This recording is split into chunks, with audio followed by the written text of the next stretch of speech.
Brought to you by the EveryDollar app. Start budgeting for free today.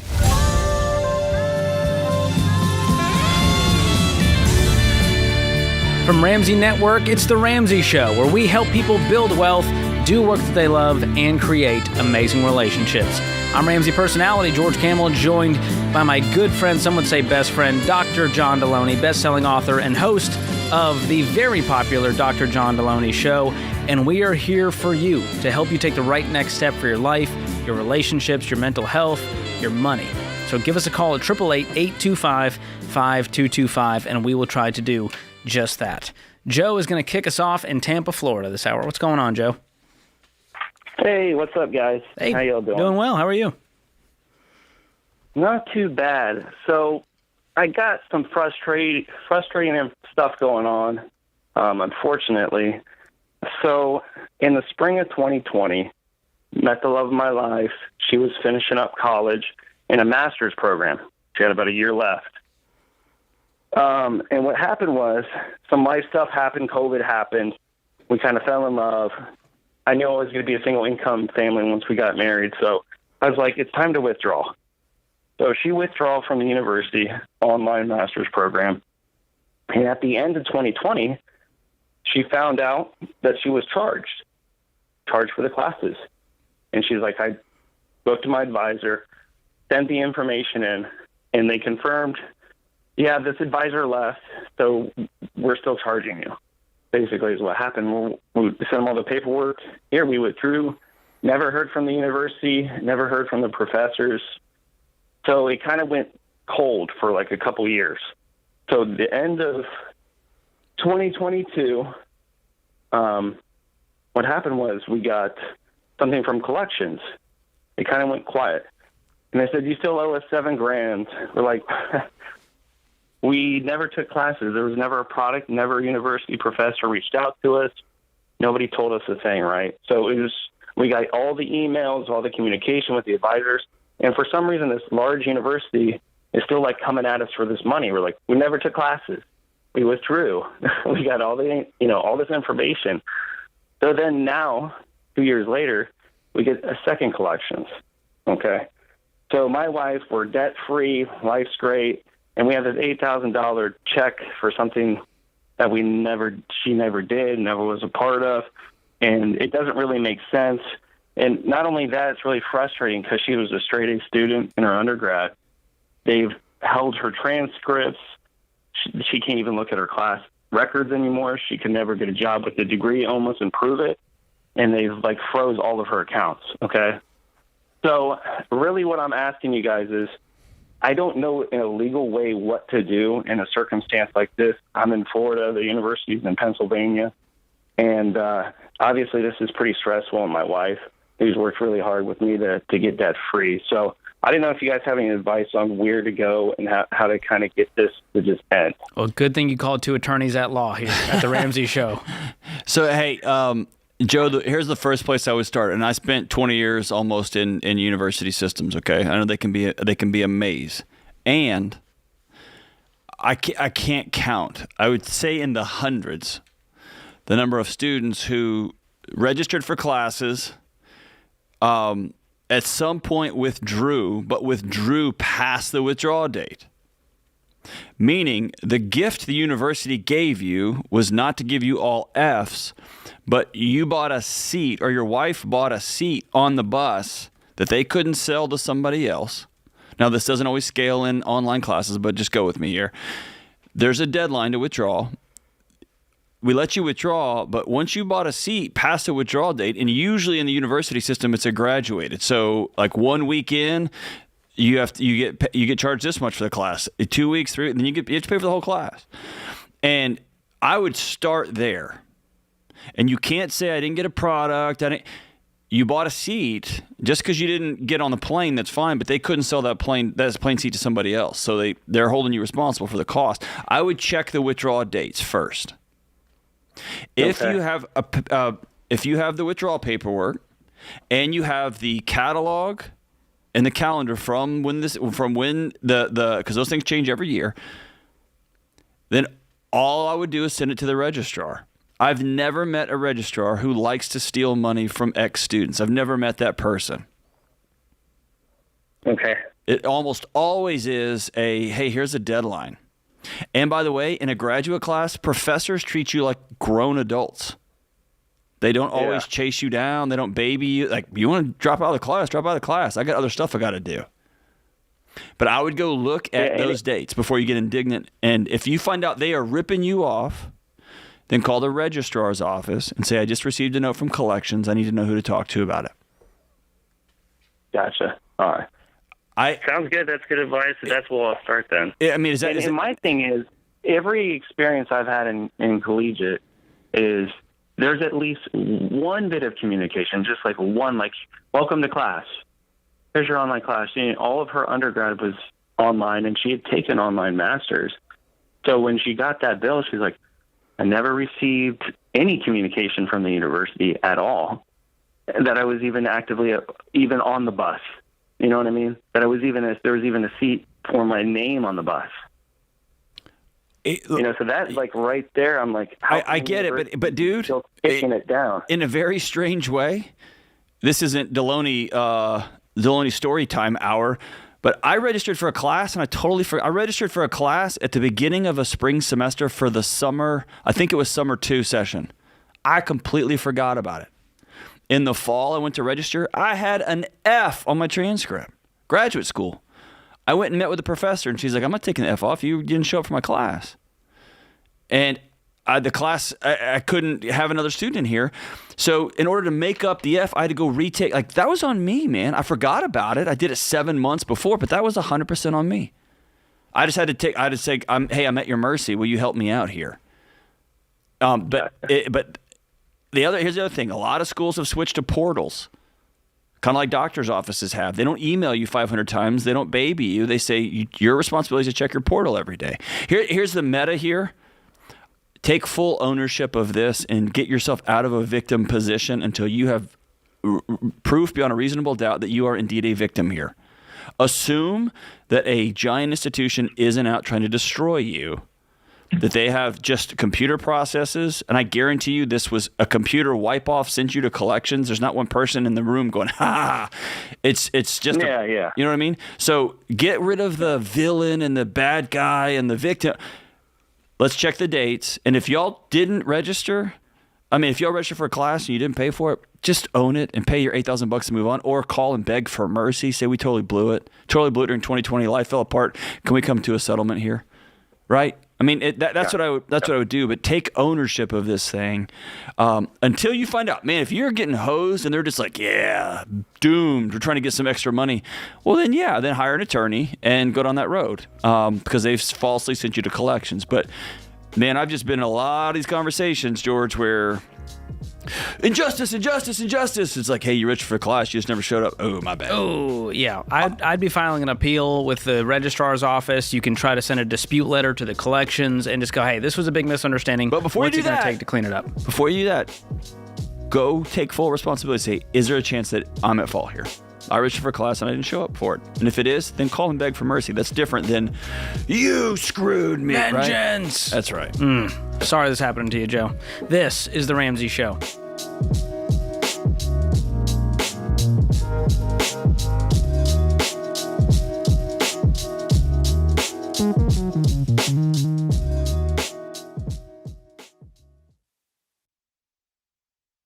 You've been gazelle intense, you've eaten more beans and rice than you knew existed, and now you're ready to make your biggest investment better. Blinds.com is a great way to dress up a room or your entire home. Whether you're comfortable with do-it-yourself projects or you don't even know what a Phillips head screwdriver is, well, trust Blinds.com to take care of you like Ramsey would. You can do the measuring and installation yourself, or you can let Blinds.com's professionals handle everything for you. Blinds.com offers a completely hassle-free experience. Count on them to deliver stylish window treatments from premium brands without the premium markup. You'll never have to deal with pushy salespeople in your home just to get a quote. But you can count on free shipping, free samples, and a 100% satisfaction guarantee so that you can rest easy. That's why we've recommended Blinds.com for over 10 years. Shop Blinds.com right now and get up to 45% off. That's Blinds.com. Rules and restrictions may apply.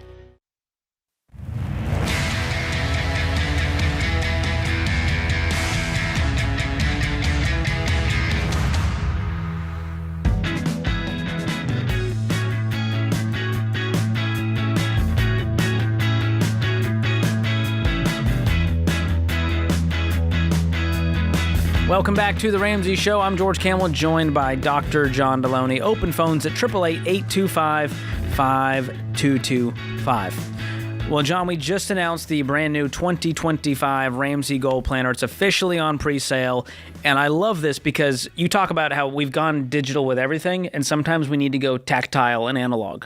Well, and yeah, like my wife used the same type of like old school, writes in it every morning planner. And I'm an old, you know that too. We talk about this off air all the time. Well, if it's digital, John has lost track of it. I am out. I still like holding it and writing in the calendar. And this Ramsey Gold Planner, it's a perennial seller. It always sells out. But this year is a little bit different. We understand that everything's tight. Like everything's just tight in people's homes financially. And so we're doing something different. We're rolling it out early. We're pre-selling it this year. And by pre-selling it, we can offer it at a much lower price. And so this is the best price that's ever going to exist, $35.97. If you buy this planner for your wife, your husband, if you buy this planner, if you use this planner and you buy it every year, I can't tell you enough. Buy it right now. It's the best price that's going to be on it, and it's going to help you with your money, your faith, your relationships. I've got some writing in it. Jade's got some writing in it. Rachel Cruz has some writing in it. And, of course, there's the calendar, which is probably, arguably the most important part of the planner, that is the calendar part. But it sells out every year. Get it now, pre-order it, and it just is another thing you can mark off your Christmas list, and it's $36. So go to RamseySolutions.com/store, or you can click the link in the description if you're listening on YouTube or on the podcast. Easy. But it's an easy way to grab it. Go get it. Last day to pre-order, September 2nd. Plus, it looks rad. It's got these little gold. I don't know. They didn't ask me. I would love to see you try to explain the design work on this. Yeah. It'd be embarrassing. It's got these rings that are cool. It holds it together. It's beautiful. Spirals. It's got numbers in it, calendar, goals. Nailed it. It also has books I'm reading, which is a thing you don't do, George. That's cool. That's not true. Maybe you should get this. I'm going through an audiobook right now. I'm really enjoying. It's a memoir. Exactly. That's what I'm into right now. It's my thing. All right, let's get to the phone lines. Mike is in Houston. You don't even know what that word means. What's up, Mike? What's up? Mike in Houston. What's going on? How y'all doing today? Big fan. We're doing well. Keep us on the track, man. How can we help you? Well, just to make it quick, I'm basically 33. I'm moving into I moved into Houston to get a better job and make more money. However, going through my debt, I'm trying to attack the credit cards that I have. So thinking about my vehicle, I owe 16 on it, and it's worth about 11. So would it be better to just give it back to the bank and just tell them I can't afford it, or should I just use the $10,000 that I have right now that I will be using to secure my moving and pay the difference and just sell it? I would definitely not do a voluntary repo. Like you first mentioned, I would much rather you see you come up with the difference, even if you had to go down to your local credit union and get a $5,000 loan for the difference. But good news, you have it in cash. And so I would use that difference. If you owe 16, it's worth 11, you have $5,000, you show up with the buyer to the lender's office and go, all right, I need the clean title. Boom, you pay it down with the check that they give you. You have your cash to cover the difference, and it's over. And I would sell a private party and try to get the most you can out of this vehicle versus trading it in at some dealership. Okay, I agree with that. I might maybe get more if that's what I saw online, but the dealership will probably even go lower than that. Oh yeah, they're going to give you nothing for that. They'll go, well, we'll give you $6,000 for a car that's worth 11 because they need to make some money too. Okay. So that's what I would do in your shoes. What's your income right now? Well, I was kind of in South Texas, and my income used to be 32, but the job that I just got, I'll be getting about 65. Wonderful. So you just got the job, and you're going to move to Houston soon? Yes. Do they include any relocation packages, any money to help you with this move? No, fortunately, and where I used to stay, basically, I did not pay rent. I owned the place, but I went ahead and sold it to just go ahead and get the new job because I've been here for about 2 years and a half, and I couldn't really get any more income, but just side hustle. So I decided to just take another job to double my income, and also possibly making commission plus bonus.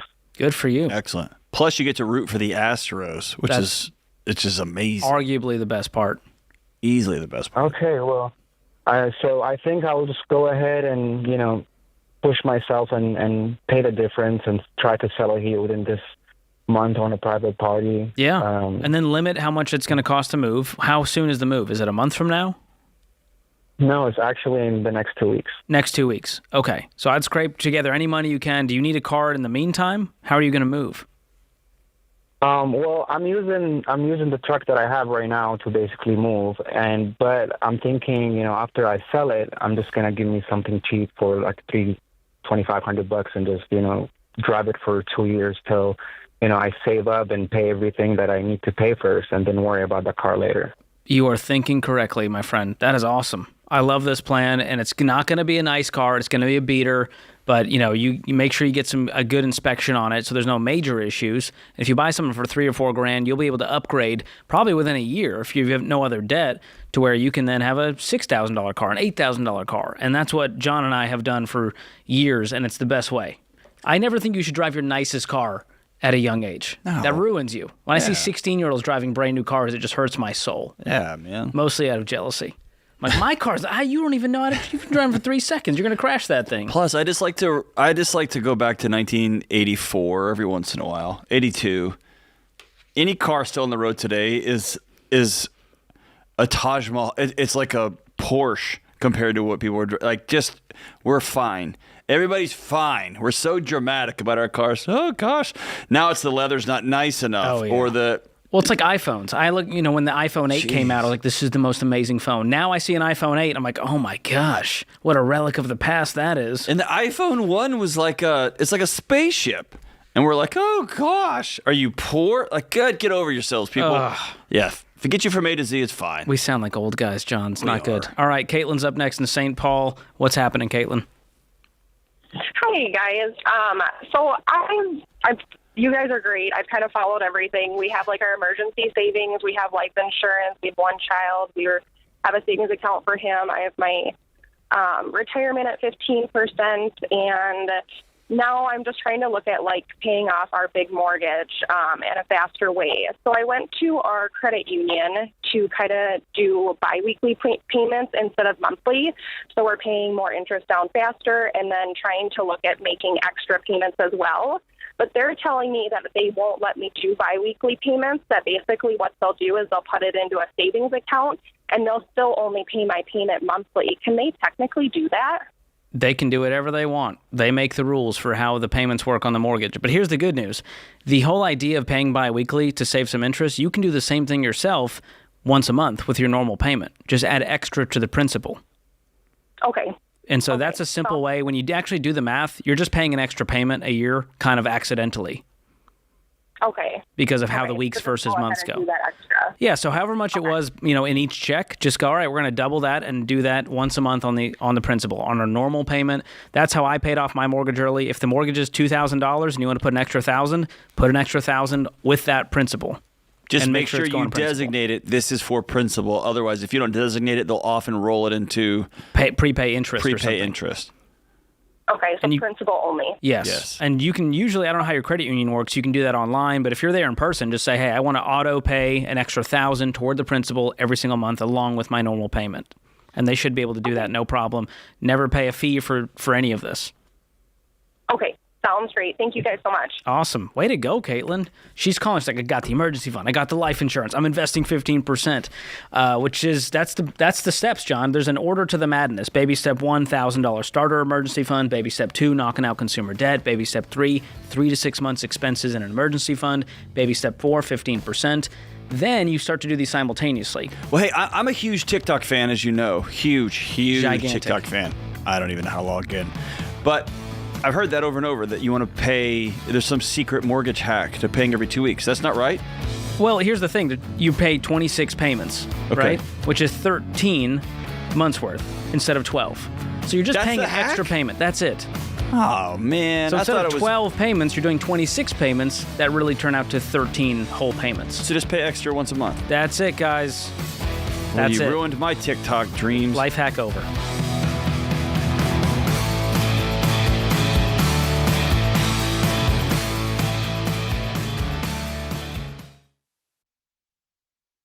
I've been doing this show for over 30 years, and some of the saddest calls I have taken are from situations that are completely preventable. Yeah, and what's so hard is I feel like one of those, especially the ones that I'm like, oh, it's terrible, are people that call in and their spouse has passed away suddenly and they don't have life insurance. We actually took a question of a lady, and she had 3 kids, pregnant, and husband didn't have life insurance. And I'm like, I can't even imagine. Or even if it was opposite, right? If a mom passed away, there's a dad with kids and trying to figure out, how am I going to afford childcare? How do I outsource some stuff that maybe she was doing? And it just takes the grief and the sadness of something like a sudden death to a whole new level. Like when you have to think through, how am I going to pay my bills? How am I going to eat next week? Yeah, in the middle of all that grief. Like it's terrible. And so life insurance is the one thing, especially as a mom with 3 little kids, that I'm like so big on for people to get because it's inexpensive. Xander is the place that Winston and I actually get all of our life insurance. And we keep re-upping it because I'm like, I just want it there. Like there's something about that safety of knowing that you have money if something suddenly happens. And it doesn't cost much because Xander shops among a gazillion different companies. It doesn't cost much. You just have to admit that someday you're not going to be here. You got to say it out loud, and you got to say, I'm going to say I love you to my family by taking care of them and taking the time to put this stuff in place. It costs us stinking pizza. It really is. So that is one thing to do, to say I love you to your family. So we've used Xander for all of our family's needs for insurance for many years, including, of course, term life insurance. To get a free quote, go to 800-356-4282. That's 800-356-4282, or go to Xander.com.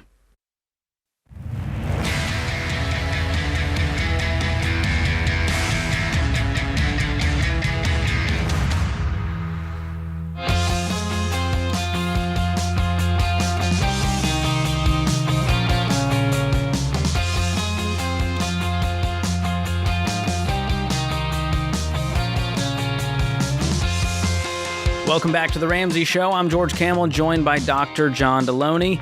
Open phones at 888-825-5225. Ava joins us up next in San Jose. Ava, welcome to The Ramsey Show. Hi, thank you. I am such a huge fan of Dr. John and you. This is amazing. That's so kind. Can you clear something up for us, Ava? Are you a bigger fan of? Just kidding. Don't answer that. All right, go ahead. What's up? Okay, that's a tough one. What's up? So I am a newlywed in the Bay Area of California, and we make a pretty decent income, but the housing prices out here are insane. So I want some advice on how we can best save for houses when everything is upwards of $900,000. Okay. Oof. Okay, you get to choose your own adventure. Do you want George and I to make up a pretty amazing story about what y'all could do, or do you want us to tell you the truth? You get to pick. I think I need the truth. We can make up great stories. We're pretty good at it. Okay, go for it.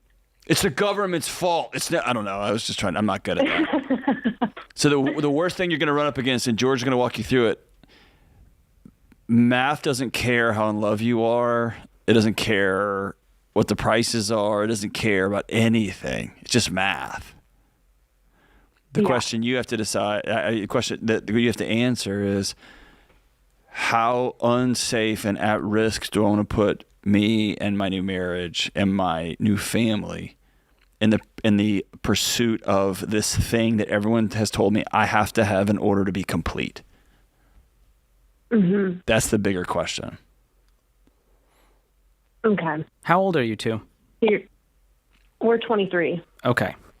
The last I checked, in the Constitution, there's no law that says 23-year-old newlyweds are entitled to a home in California. They must be homeowners by 25 or else their life is over. You're the worst failure. It's not in there. How much do you make? How much do you make? Gross 140. Together? Together, yeah. Okay, cool. So what are you taking home every month? About 8,000 net. That's after insurance, 401k, all Okay. that. And you guys are just getting started in your careers.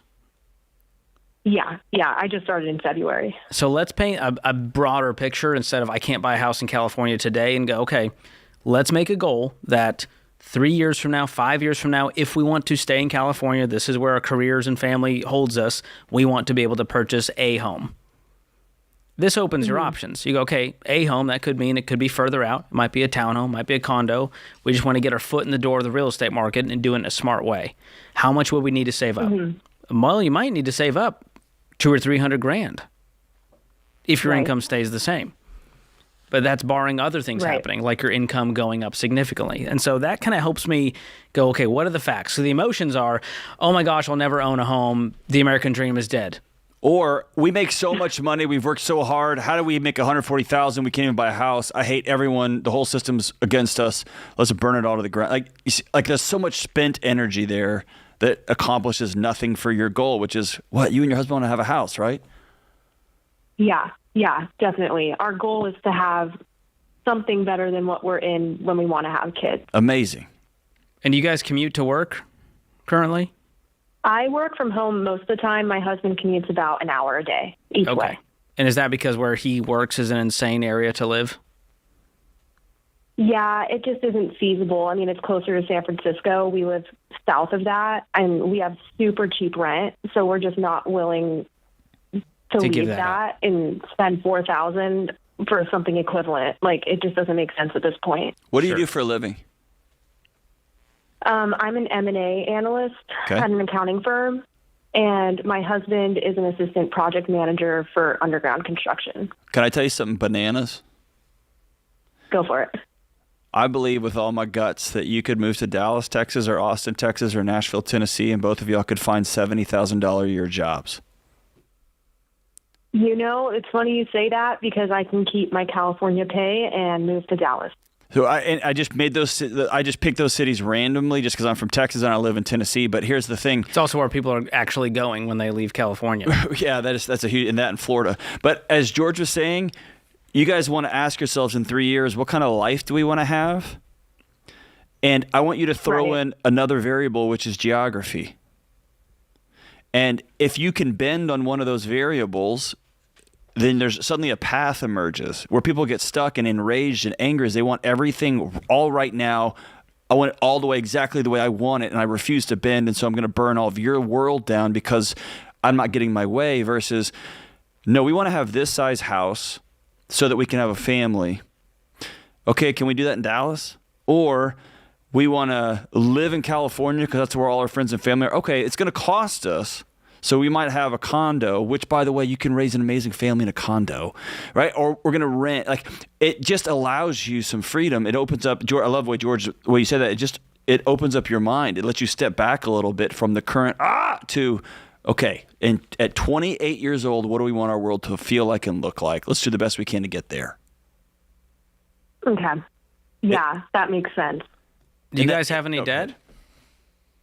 No, so we just paid off my car in May, and that was our only debt. So awesome. We're all good there. Amazing. And you're starting to build up some savings?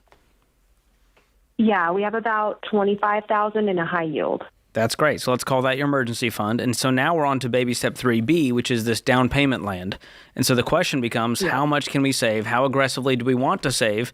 And like John said, is this where we actually want to stay put? Should we be searching in this area, or do we need to search outside of here? Is it worth moving? Because to live in an ultra high cost of living area, which is where you guys are at, you kind of need an ultra high income to match that. And so if you're going to work near San Francisco, yes, you might need to make $200,000 or more just to survive out there if you want to live right there. Yeah. And I don't know about you, I don't want a long-term, hour each way commute, because that's going to eat up your life. Right. And so I think we just need to look further out. To move. Yeah.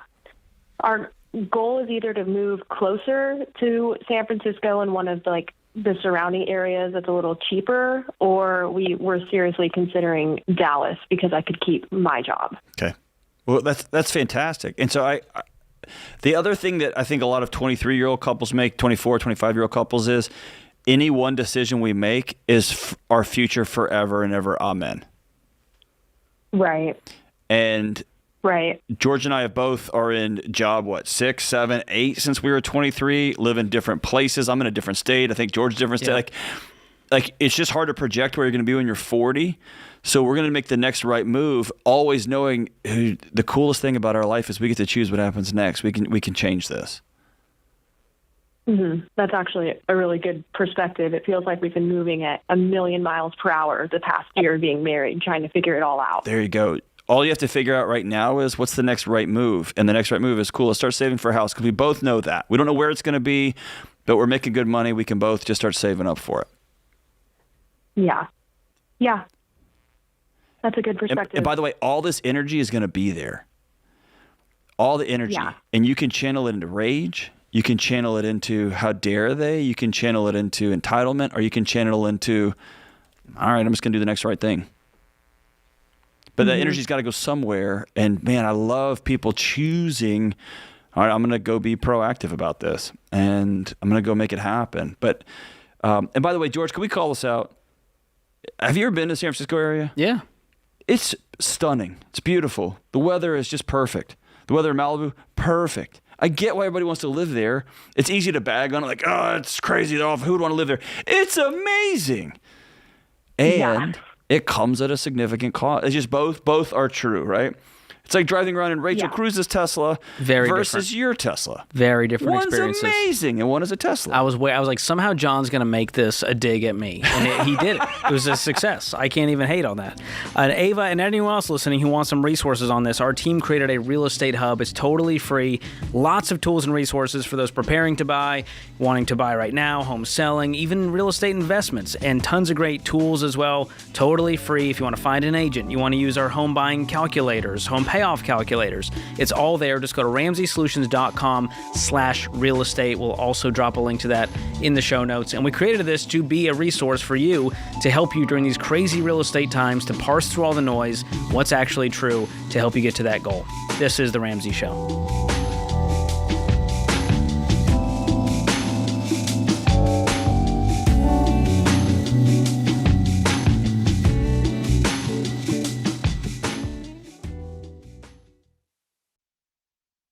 Your home is probably the biggest purchase you'll ever make. And with the real estate market like it is now, you'll need a mortgage company you can trust. That's Churchill Mortgage. You guys, buying a home is not a button push. It's a process. It takes building a relationship with an expert who will dig into the details and give you peace of mind without busting your budget. Churchill is one of the highest rated lenders in the country. And they're Ramsey trusted because they do what's right for you. Go to ChurchillMortgage.com to get started.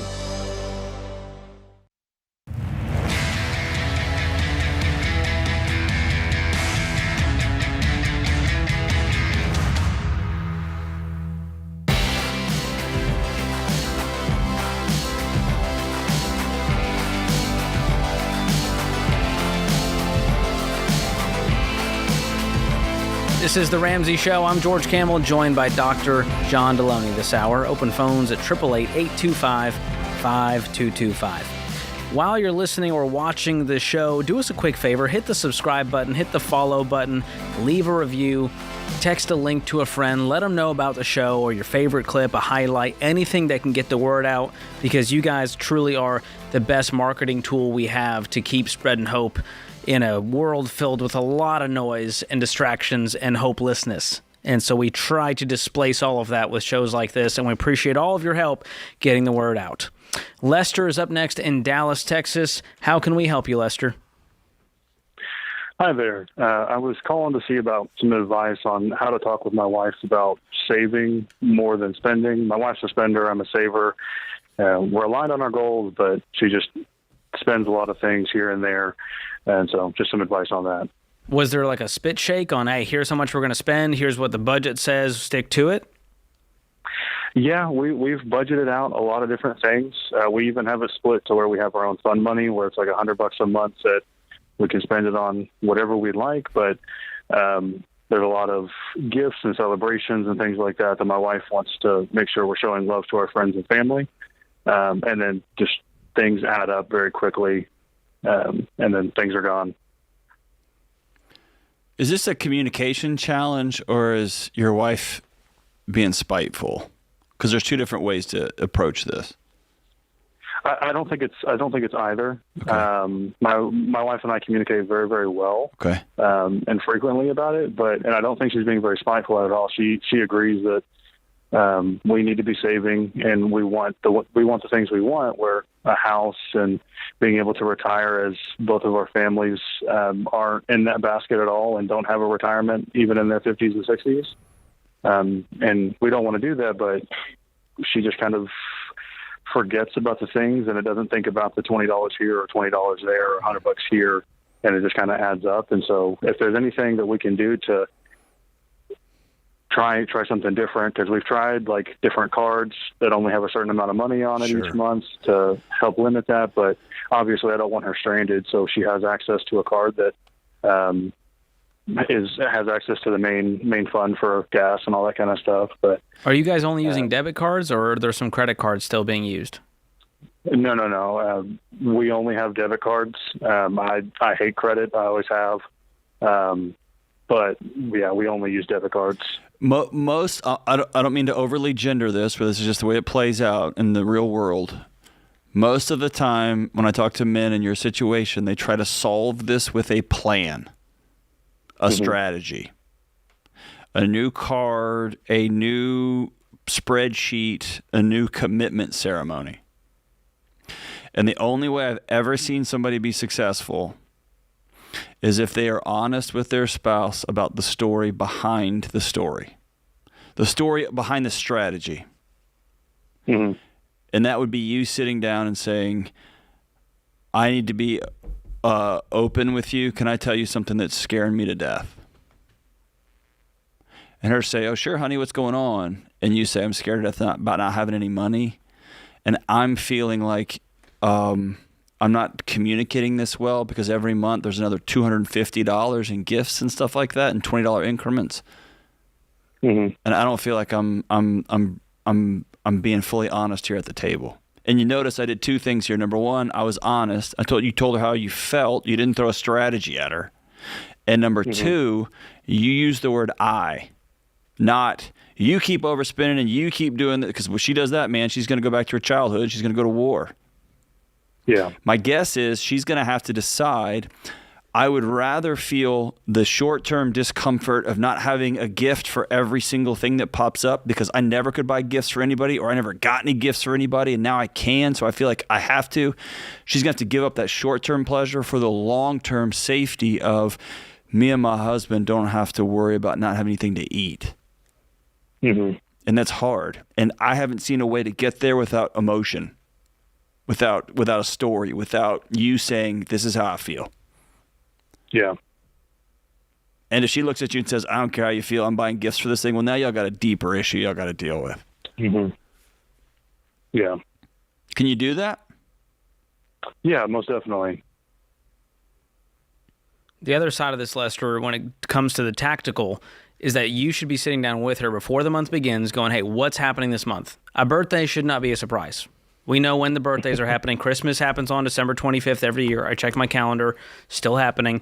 And so you kind of know what's coming up, and you adjust the budget accordingly. So if we need to add a gift line item in the budget, let's do that. If we need to add a miscellaneous sort of little catch-all of $50 or $100, let's do that so it doesn't derail our plans. Well, that's often really important, because that's when the $20 plus $20 plus $50 turns into $310, and she goes, oh gosh, I don't want to do that. Yeah. And the other thing is we check the budget before we make the purchase. So if we go to the gift and we go, oh gosh, I wish we're going to have to do a handmade gift. Let's make a little basket. Let's get some roses from the garden. Let's George get creative. made me a basket once. John still has it. He loves it. It was a great gift. So Lester, that's where we come up with a solution together and have the conversation. But there is a part of this that's on her as far as accountability, going, you need to check the budget before you make the purchase. That's how I do it. That's how you do it. We can't just hope that we lined up with the budget perfectly. We use that as our guiding kind of North Star. And I think when you do that, you start to add in these line items. It starts to be less and less of a surprise. You get to kind of align it a little more. And on top of that, what is your next goal? What is the thing you guys both agreed to is the next thing that we're saving up for? Well, it's not necessarily saving up for. It's like being able to pay off our debts. So you're in baby step 2. Correct. So yes. Even more in baby step 2, there's even more intentional sacrifice and intensity here where it's going, we can't afford to buy people gifts. We got to put our own mask on first. We're broke. And think about how many gifts we can buy people once we're debt-free with an emergency fund. We're preparing for our future. Then we can look up for opportunities to give and be generous. And so I think that's part of it is you need to have a plan together going, we're going to pay off $700 a month of debt, and here's how we're going to do it. Versus, we really need to save more, really got to get rid of this debt. We need to get more specific so we can actually hit the target. Lester, have you tried any of these things we're throwing at you? Or does it all sound crazy? No. Yeah, and these are conversations we've had, but I agree. I haven't been very specific with it. My wife and I are blessed to be in the positions that we're in. I mean, I'm making more money than I ever thought I would before, and it's not been specific of, hey, we're going to spend X amount of dollars on our debt every single month because we have to. It's just been, we want to spend more on our debts. And realistically, we don't have a lot of debt, even student loans and medical debt and things like that included. We don't have a lot. And so within a year, we could easily have 80% of it paid off. Dude, put that plan in front of her. Put that plan in front of her, and y'all talk through it. And then more importantly than that plan, paint a picture for her of how you're going to be able to breathe in your own home. How you and her are going to have something neither of y'all have ever had, which is economic security. Let her just absorb that and feel her husband radiating this thing that you've probably never radiated before, which is just peace. Man, it makes there's not a lot of gifts I'm going to buy in exchange for my wife's peace, for my peace. You see what I'm saying? Yeah. And then, by the way, once you get that peace, once y'all don't, like George said, you don't owe anybody money, you can buy gifts for everybody. You could be kind of over the top and reckless with who you buy gifts for because you don't owe anybody any money. So this little plan, this 1 year thing we're after, this is just part of reverse engineering the picture you painted her. So instead of we got to get on a budget, you got to spend less, it becomes, hey, remember, that's what we're aiming for. This is a little blip on that timeline of intentionality and sacrifice. Are you with me? Yeah. And I hope that helps. We're going to gift you every dollar premium, Lester. What are you using right now for a budget when you guys sit down together? Pen and paper. And then I use an Excel sheet, and that's kind of it. Yeah, you do. I knew you were an Excel If you show guy. a spender an Excel sheet, they implode inside. They die That's scientific. inside. They just die. So we're going to gift you every dollar premium. It's much easier to look at, easier to use. You both log in. You both have accountability. So while she's out, she can actually check the budget versus Lester's spreadsheet at home. So hope that helps, Lester. We're wishing you the best as you attack this debt. That puts this hour of The Ramsey Show in the books. Thank you to Dr. John Delony, all the folks in the booth keeping the show afloat, and you, America, will be back before you know it.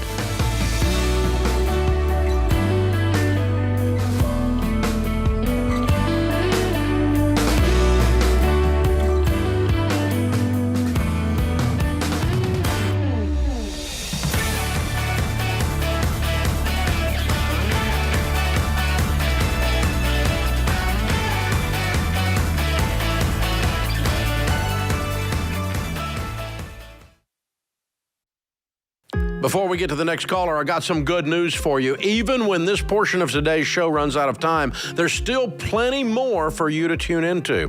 Just head on over to the Ramsey Network app to finish today's show for free, right there on the home screen. And if you don't have the app, just search Ramsey Network in the App Store, Google Play Store, or click the link in the show notes for an easy download. You never know what call's coming up next. So finish today's episode in the Ramsey Network app today.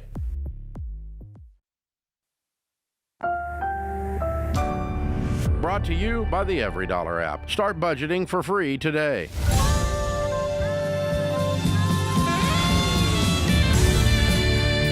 From Ramsey Network, it's The Ramsey Show, where we help people build wealth, do work that they love, and create amazing relationships.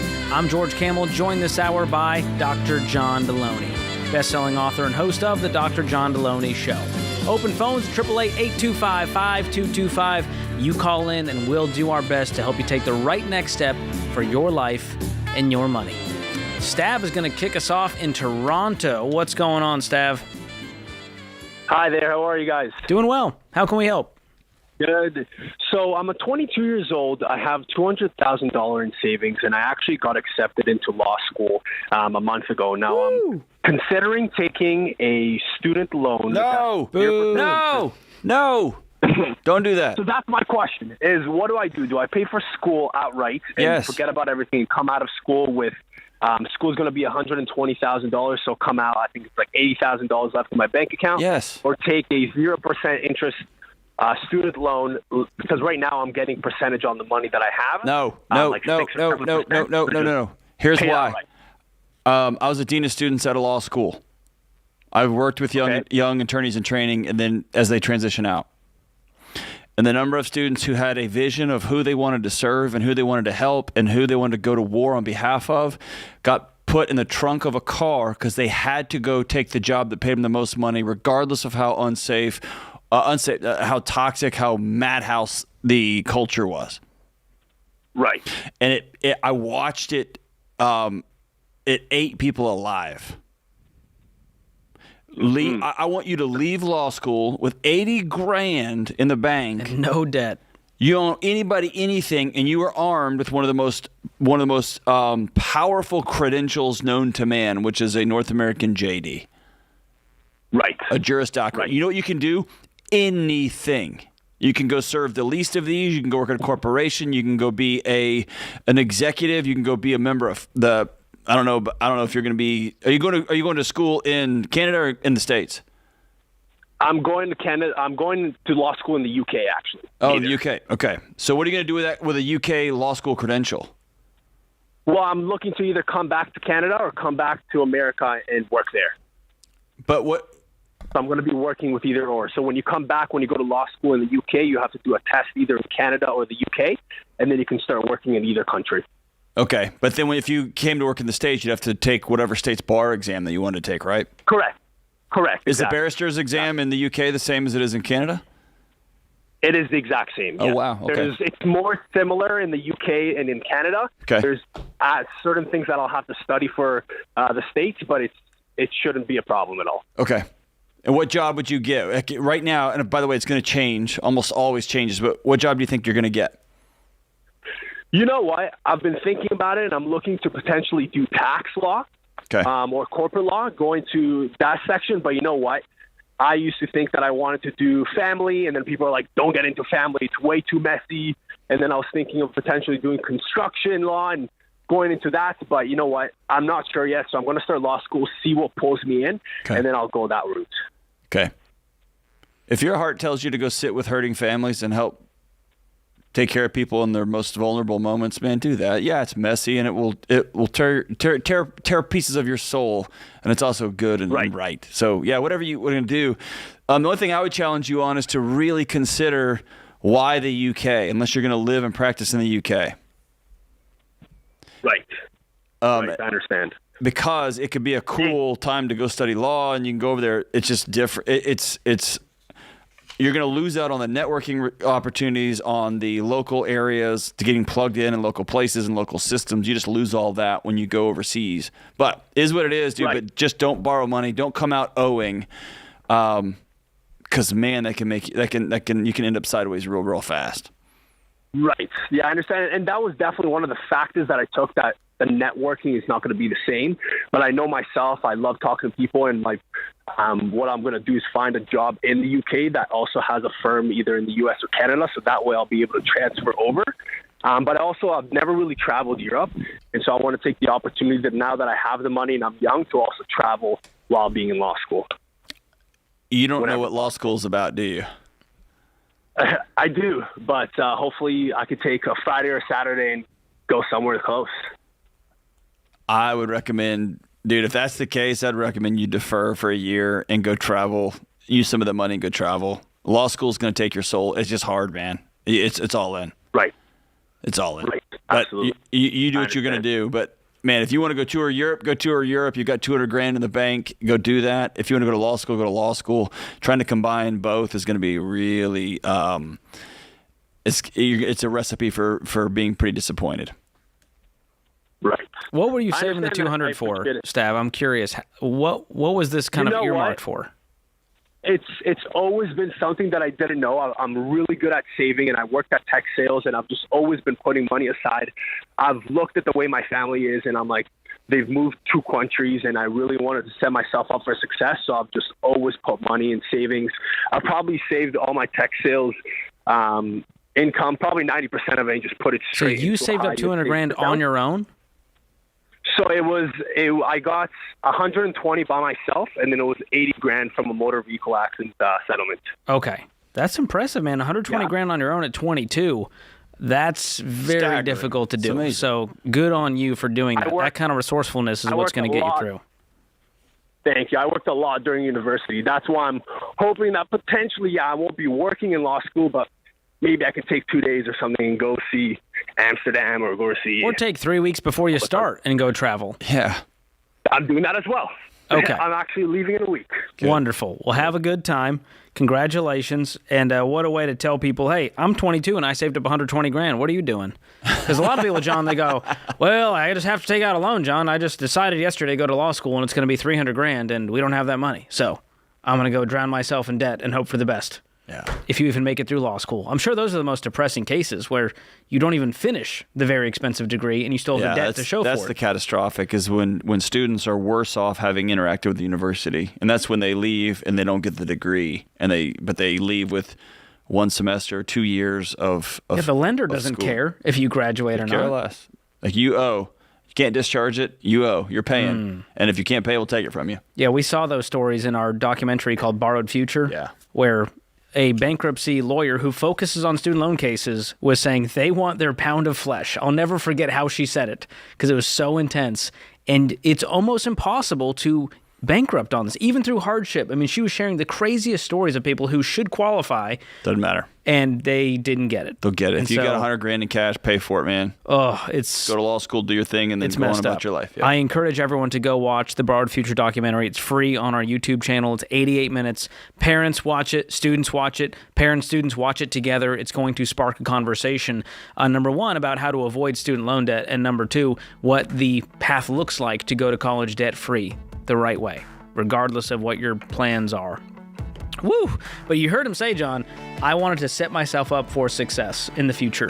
Well, that's what that money is then for. That's right. Success to me means freedom and options and margin when I graduate, not chains to the tune of $200,000. And so parents, please have the conversation with your kids, even if it's awkward, even if you have your own baggage and shame and guilt and money mistakes. Do not continue to let this generation go deeply into student loan debt. Also, they go to mommy and daddy's alma mater. This is The Ramsey Show.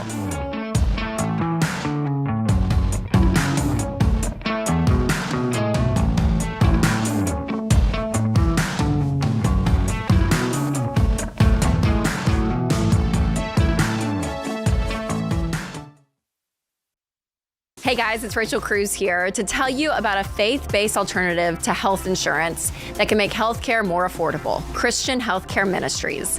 CHM allows members to share each other's healthcare costs, and it's as easy as 1, 2, 3. Step 1, choose the healthcare provider you want. Step 2, submit your eligible bills. And step 3, get reimbursed. CHM members take care of your eligible medical bills. With no networks and the freedom to choose your healthcare provider, CHM is the best option for Christians who want to take care of their families and help other believers. Find out more at chministries.org/budget.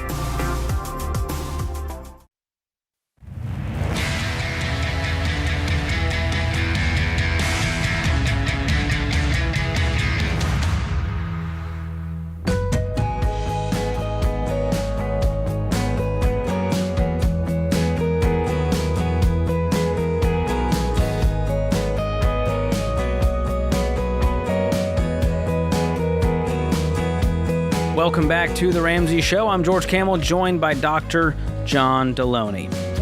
It is time for our question of the day, brought to you by Why Refi. Now, we don't recommend refinancing on everything, but for distressed private student loans specifically, there's Why Refi. We trust them because they help you with a low fixed interest rate that you couldn't get anywhere else to help you stick to your budget and get out of debt. That's the goal. Learn more at whyrefi.com/Ramsey. That's the letter Y, REFY.com/Ramsey. Might not be available in all states. Today's question comes from Brooke in Kentucky. Brooke writes, I've spent close to $600,000 on gambling over the last 9 years. I regret this habit and have become very depressed. The worst part is I still gamble, but much less, and now it's controlled. My married income is $300,000 per year, and if not for my gambling, we would have no mortgage and much less stress. I used gambling as an escape and didn't realize the amounts of money I was going through. I am deeply regretting my actions and feel terrible about all the money I wasted. Is there a way to put this stupidity behind me and not be angry with myself? I mean, this sort of pathological gambling and this continuing to gamble tells me Brooke has not fully metabolized the depths of all of this. And so, I mean, anything I wanted to add here would just, you got to go to Gamblers Anonymous today and submit to a 12-step plan. I mean, this is so much bigger than you. And it's just going to be tough. You can't just decide, well, I'm just going to put this stupidity behind me and not be angry. You haven't fully owned all of the decisions here, right? In most cases, John, with these types of any kind of addiction, really, is full sobriety the path? Is there a way for someone to go, well, I still gamble, but now it's controlled? Like, is there a piece of you that is still out of control? I mean, there's been some movement there over the last few years in the addiction community. This idea that, like, once you admit it, you have to be sober for the rest of your life. The answer is no. And that's so individualized, and it's so person by person. And this is in the alcoholic world, this is the equivalent of drinking 2 or 3 bottles of Jack Daniels a day for 10 years, right? I mean, probably not. If you've burned through more than $500,000, then probably, and you're still doing it, probably you're going to have to end up at a place where you're sober, right? Mm-hmm. But again, I can't make that call from not even talking to this person, just reading their note. What I know from this note is, or what I believe I know from this note is, there just hasn't been a She didn't really deal with it. Ownership. And here's the other thing. Healing here will come in community with other people. It will not come from some epiphany that you have in your head by yourself. It has to happen. I decided I'm going to try to be different. It has to happen in community where somebody looks at you and says, I see what you did, and I still love you.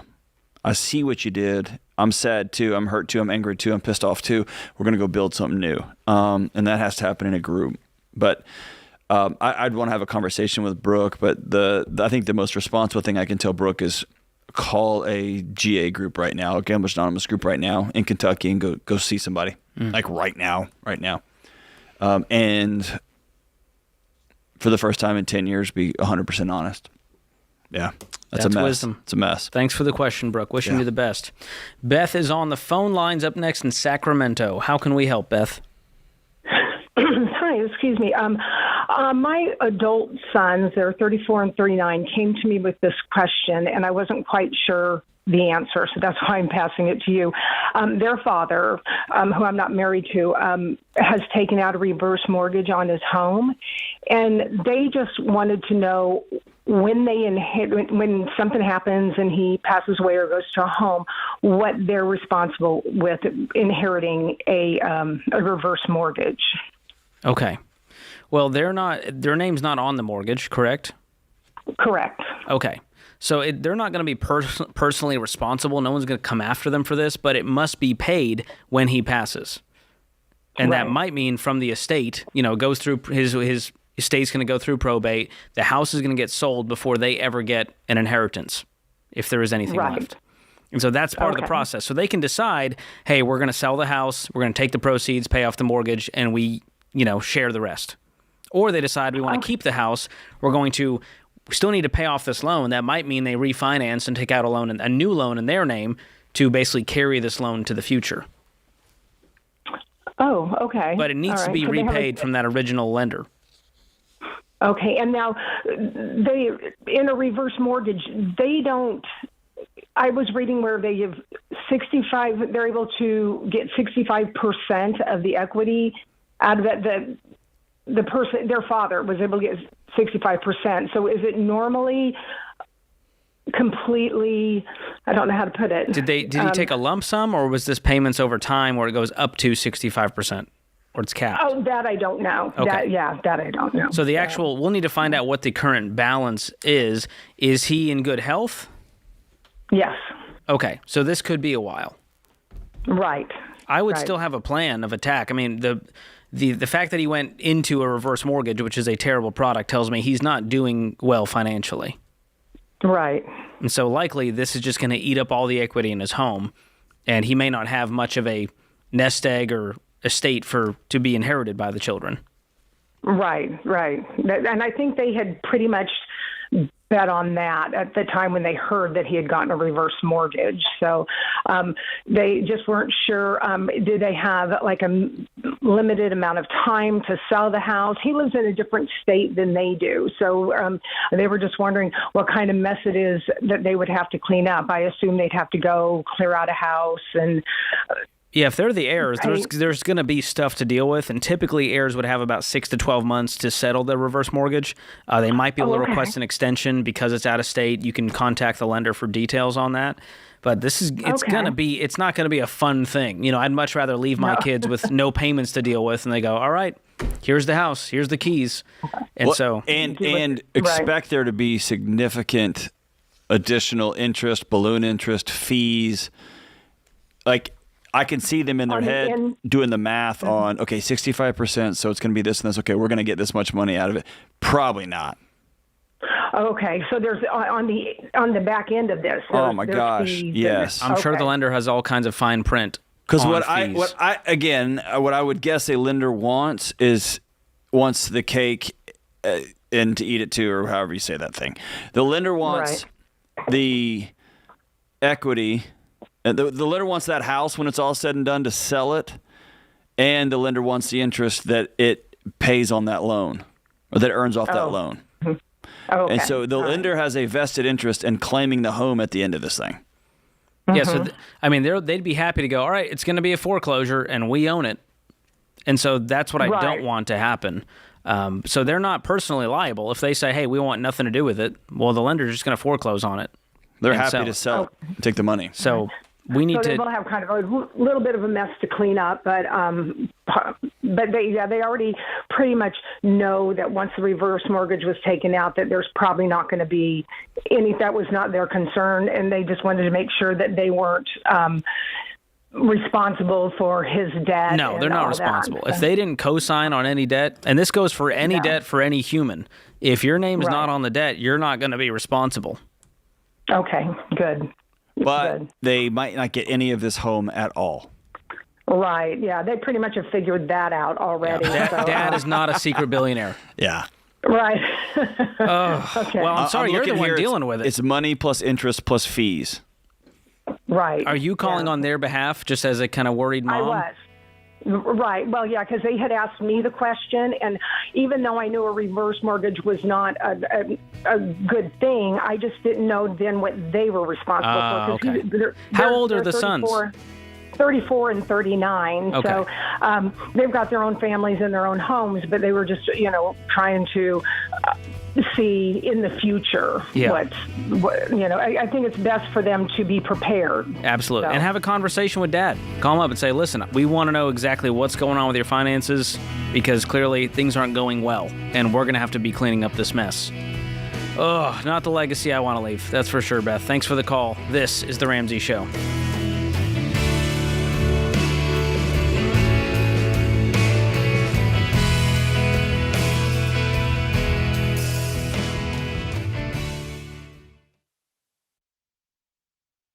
Hey guys, here's a quick math refresher. There are only 24 hours in a day. So you and your team need to streamline time-consuming tasks to focus on the activities that actually make money. Smart businesses are realizing that to reduce headaches as they scale, they need NetSuite by Oracle. NetSuite is the #1 cloud financial system, bringing accounting, financial management, inventory, and HR into one platform. With NetSuite, you reduce IT costs because NetSuite is cloud-based. You cut the cost of maintaining multiple systems because you've got one source of truth. And you improve efficiency by bringing all your major business processes into one platform, slashing manual tasks and errors.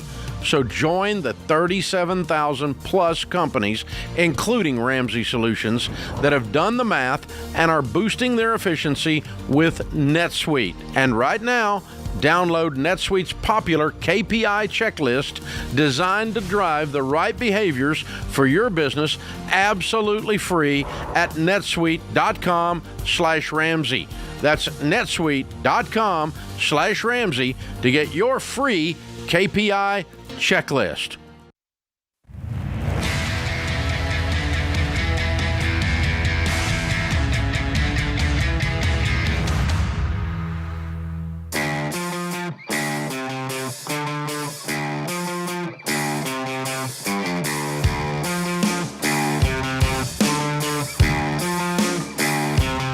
Welcome back to The Ramsey Show. I'm George Kamel, joined by Dr. John Delony. The phone number to call is 888-825-5225. Well, John and I are hitting the high seas in March of 2025, along with thousands of our friends, the entire Ramsey crew, and a bunch of you guys. It's the ultimate debt-free celebration. We're calling it the Live Like No One Else Cruise. I thought it was the Cult Cruise. That's part of it. Okay. Because an all Ramsey cruise, you got to really want to be on that. There's going to be mean? big vats of the Kool-Aid. We're all going to drink it Big together. punch bowls. That's right, big punch bowls. Oh, my goodness. It's going to be a good time. So this is for those who are debt-free. So if you're baby step 4 or above, meaning you don't have any consumer debt, you have the emergency fund, you're investing 15%, now is the time to celebrate. Some of y'all, it's time because you've been debt-free for a while and you haven't done anything fun yet, and so we're creating something fun for you to do, and we want to celebrate with you. More than 80% of the cabins are already booked up, so it will sell out shortly. It's 7 days at sea, March 22nd through the 29th. We're stopping at Turks and Caicos, St. Thomas, Puerto Rico, the Bahamas. Dave, Rachel, John, Ken, Jade, myself, bunch of special guests, Stephen Curtis Chapman, Manit Chauhan, Dina Carter, one of my favorite comedians, Trey Kennedy, just announced that he'll be joining us there. Magicians, songwriters, comedians. I've heard Ken Coleman has challenged all of us to a cannonball competition in the big boat pool. Wow. I've never seen him can. He's not a big guy. I can't imagine he can make a big splash. I think it's all technique, and if there's somebody who's just got the technique dialed in, it's Kenny Dub Coleman. He needs the win, so I'm happy to let him he'll get have the this win. one. He'll get the have win. it. Well, you never know what's going to happen, but you have to join us to see it for yourself. So secure your spot with a $600 deposit before all the cabins are gone. RamseySolutions.com/cruise is the place to go to book your cabin and for more information. Can't wait. All right, Pete is in the great city of Lubbock, Texas. What's going on, Pete? Hey guys, thanks for taking my call. How can we help? I need some advice. So I've been in the oil and gas industry here in Texas for about 20 years. And, during COVID, I was laid off from a job. Well, right now, I just found out that I'm going to be laid off again from another company probably next month. What field is this? Oil and gas. Okay, still in the oil and gas field. Still in the oil and gas, yes, sir. All right. And right now, I'm 43 years old, recently divorced, but I am debt free. My vehicle's paid off, everything, and I really don't have really much retirement, hardly anything. The only thing is though that this company that's going to lay me off is actually going to give me a very significant severance package. How much? Probably after taxes, it'll probably be around $200,000. Wow. Excellent. Well, that's some good news. So, and how much do you have in savings currently? Not your retirement, but how much do you have in like a savings account? Not much, probably like $2,000. That's about it. Okay. So, during this time, I've actually been contemplating, before I even heard about this news, that I've been wanting to change career fields. I've been wanting to get into to be a realtor, to get my real estate license. Okay. And but my question is that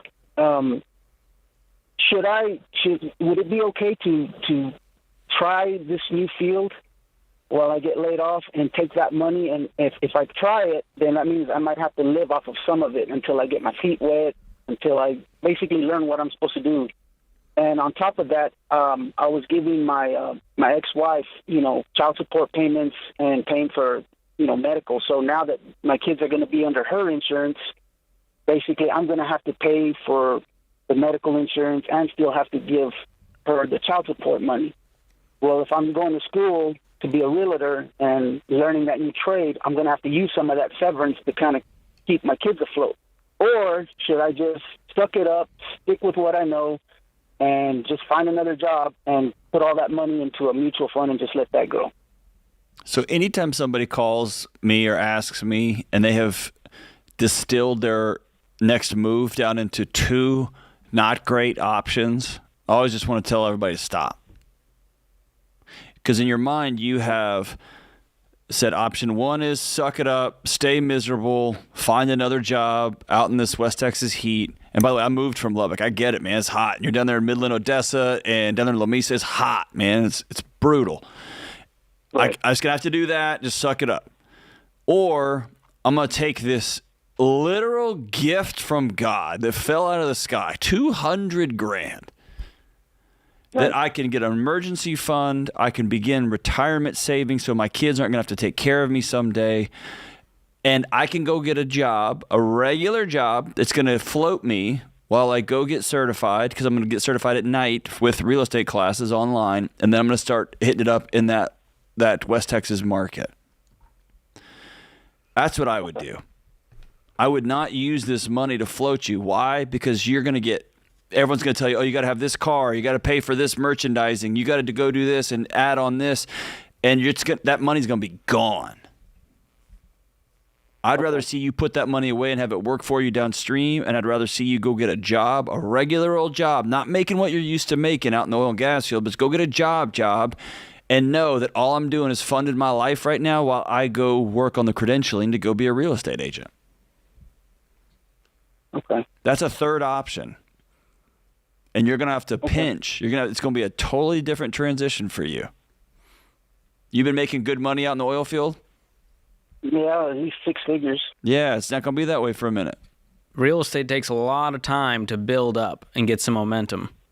And so it's not going to be something you just go start tomorrow and make good money. And so that's why we're saying get a different job, get the real estate thing happening part-time, and start to build up your kind of book of business, get a house closed, talk to people who have been in real estate, see what it's like in your area, make sure it's right for you. Then, as you get some traction, you can go, all right, now it's time to go full-time. Okay. Brother, I'm telling you right now, you're going to look up in 18 months and you will have no money left. And you may have closed one or two houses depending on what they do with the stock market. I mean, with interest rates in the next few months. Okay. That's not true. You might do 5 or 10. You're a hustler. But I would talk. Do you have any real estate buddies that you can talk to who are actually in the business? I actually have a couple of people that I went to high school with that I just happened to see that they started in real estate maybe a couple of years ago, and they looked like they were killing it pretty good. Yeah, and, that's the key word is look like it. Real estate agents are great with the vanity plays. They can make it look like anything is happening. They're really good at that. They get the best pictures. They get glamour shots. They get their nails done, hair done. Everything looks great. Right. Let me ask you this: What do you think the real estate career shift is going to give you that the oil and gas field will not? Freedom. Basically, just the freedom to be with my kids whenever I want, to not have to be tied down to a Monday through Friday job. And also really just what I do. I mean, it pays really good, but I'm pretty much hit the ceiling, and I have financial goals that I want, and I'm not going to get there with what I'm doing now. I mean, I can make a really good living, but I mean, I want more. I want more freedom, and I want to be able to build wealth before I'm an old 65, 70-year-old man. Okay, here's what I'm going to do. When we get off air, I've got a close friend who's a real estate, does really well with real estate in the 806 area code.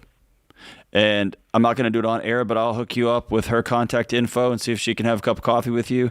Because I think your picture of what that life is like is not accurate.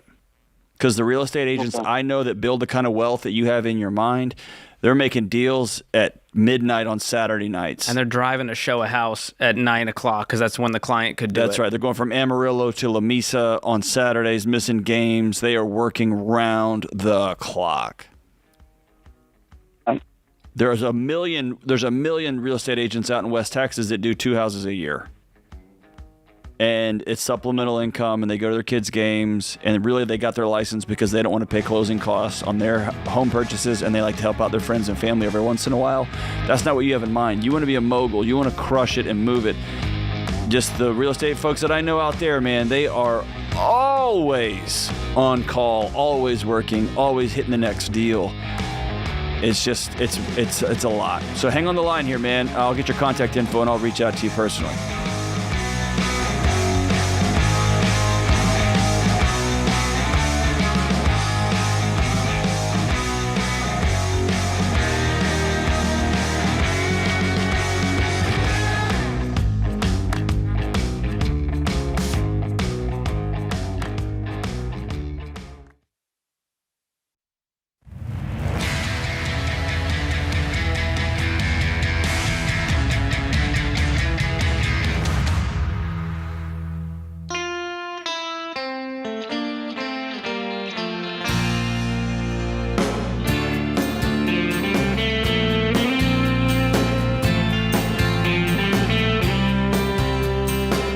Welcome back to the Ramsey Show. Open phones at 888-825-5225. I'm George Kamel here with Dr. John Delony. Ethan's up next in Washington, D.C. What's happening, Ethan?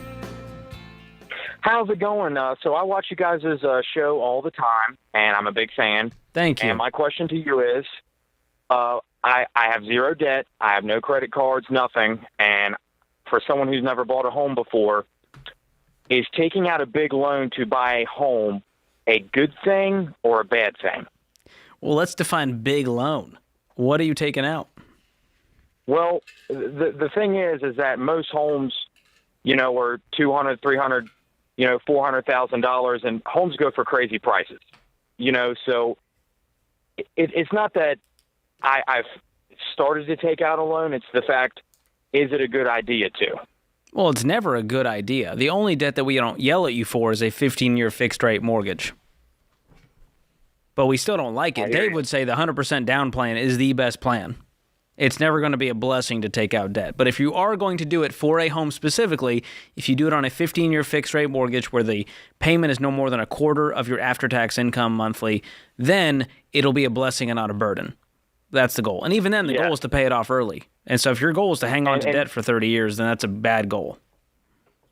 Yeah, and the thing is, I'm 19 years old. I have $20,000 saved, and I'm really trying to go about it the smartest way. And I don't want to dig myself in a grave here.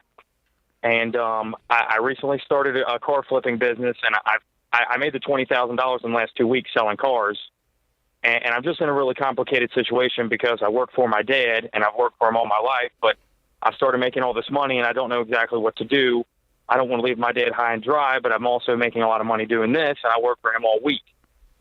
So my question to you is, how should I invest this $20,000? Should I spend it on a down payment for some sort of loan for some sort of housing, or should I continue to invest it and double the money and keep buying and selling trucks and cars and making money with it? Are you living at home right now? Yes. What is the urgency to go buy a house? I am engaged, and my girlfriend is 24, and she's ready to get married, settle down, and have kids. Are you ready? Yeah. That was a long pause, my man. Oh, hey, like you seem like you're in a sense of panic. Like just like take a breather for a second. Situation, man. But listen, you had a good week. My promise for you is this isn't going to happen every week of your life for the rest of your life. You had a good week. It was awesome. And I don't want to dampen it, but it was awesome. Good for you. It was amazing. Yeah. And then what you probably found at 19 years of age, which is a blessing for you, it took most of us till we were older, is the next day you just woke up and had to brush your teeth and put on deodorant again and go about your day again. Right? Yeah. And so, do you not want to work for your dad anymore? I want to work for my dad, but the issue is I'm making, triple, quadruple the amount of money. That's not true. That's not true. You did one time. If you show me over 6 months you're making $20,000 a week flipping cars, I would tell you to sit down with your dad and say, Dad, it's time for me to move on. Because I have $1 million in the bank and I can run this whole thing with cash. And so when things get real dicey economically and people stop buying used flipped cars, I'm going to be all right. Like, Dad, I'm good. You had a good week, man. Yeah. So you think I should take the 20,000? Do you think I should get a house with, or do you think you should just slow down? If you were my brother, I would say put it in a high yield savings account, high five yourself, take you and your girlfriend out to dinner, and then go back to work on Monday. Relax. So right now, high yield savings account, just keep piling up money. You have no debt? No, zero. And how much money do you have in the bank right now? $20K. $20K. Okay, let's call that your emergency fund. So let's earmark it in a separate account, in a high yield savings account, and say that is Ethan's emergency fund. Now, outside of that, you can begin to set up another savings account and go, this is a down payment fund for the future, and my goal is to save X number a year. Let's call it, with the money you're making, let's say it was $50,000 a year. What if I could save $50,000 a year? 3 years from now, I have $150,000. And maybe you're married at that point, right? Yeah. And maybe you guys rent for the first 1 or 3 years. There's no one that says you have to get a house as soon as you're married, especially at 19. And so I would just pause, slow down, and go, what makes sense for me in the future? Well, I got to get an engagement ring. I'm going to upgrade the car. We need a plan to cash flow the wedding. Maybe I want to go to school for some, credential. Maybe she needs to go to school. Maybe she has debt that we need to pay off. So you're going to have some upcoming life goals, and I just want you to pause before jumping into a thing just because you have a pile of money sitting there. Now, here's my next question. So my plan was, my dad has a piece of property he's willing to give to me. And my plan was to take 10,000 of it, take a mobile home, because I do construction as well, totally gut it, and set it up on there, and I might have 10 to 15 in it, and we can live in there. And my plan was to build my house out of pocket and go to material auctions and bid on materials and do things like that instead of taking out a loan to buy a house. Do you think that would be a more viable I'm not a fan of mobile homes because they're a depreciating asset. So that thing's going to go down in value versus buying a normal home is going to go up in value over time. History has shown us. Or let's reverse the life you say you want to have. Let's say you find a place to rent for a year and it's, $2,000 a month? You get a real nice place. I don't know where you are. That's $24,000, and then you move on. Then you buy the house that you want. If you like to go to auctions and do that kind of stuff, more power to you. It's just going to take time. What about this? What if once I build my house out of pocket, I can rent the trailer out though? Bro, listen. Here's what you've got. You got 2 old married guys on one side of the table, and you being a 19-year-old who just had a great week. And a 24-year-old fiance who's pressuring you to start your life faster than you're ready to start it. And so you have a choice to make. You can scramble and have this plan and buy this depreciating asset and take this piece of land and put a double wide on it and do this and flip it and slap it up, flip it, and reverse. You can do all that, dude. Or you can look at 2 old married guys. I got 2 kids. George has 1. We each got a couple of dogs. And nobody can take our house from us. And nobody can take our cars from us. And we sleep obnoxiously well at night. You see what I'm saying? Yes. I just don't want you rushing through life because it's way easier to fall flat on your face. And you're so young and so successful that it's going to be really easy to do that at the pace that you're running. And everybody will have an opinion because you're a hustler. But I want you to hear what George said because it's really important. You got $20,000. As far as George and I are concerned, you're at 0 now. Now you're your own bank. Now you can begin saving money for a home, for a truck, for a piece of land, for whatever. To start your business. Who because knows? I promise you, something's going to break. You're going to have a bad month. Yeah. It's just life, man. And now you've got emergency fund. Millions of people in America, millions, are not in the financial position you've just stumbled into. I'm not even going to say stumbled, that you worked your butt off into. Yeah. Don't go blow it. Just exhale. So I would wait until you're in the next phase of life where you've been married for a year or two, you've rented, you kind of got to know this person. I mean, I don't know how long you've been dating, but at 19, I can't imagine it's been a super long time. You don't sound like you're even ready to take the next step. So I would just pause and reassess before making any money moves. Just keep making it. Keep piling it up, and you'll be all right. Well, John, this show particularly is almost over. If you're on YouTube or podcast, it's about to end. But more calls are coming up in the Ramsey Network mobile app, and it's the only place to get full episodes of The Ramsey Show. And if you're wondering, if you're on radio, just stay right where you are. The show will continue as usual. And there's 2 ways to get the free app. If you want to continue listening, for those on YouTube or podcast, click the link in the show notes or search Ramsey Network in the App Store or Google Play. And the team is continually working to make this app even better every single day. So don't miss what's coming up next. Go watch the full show in the Ramsey Network app for free. That puts this hour of The Ramsey Show in the books. Thank you to Dr. John, all the folks in the booth, and you, America. We'll be back before you know it.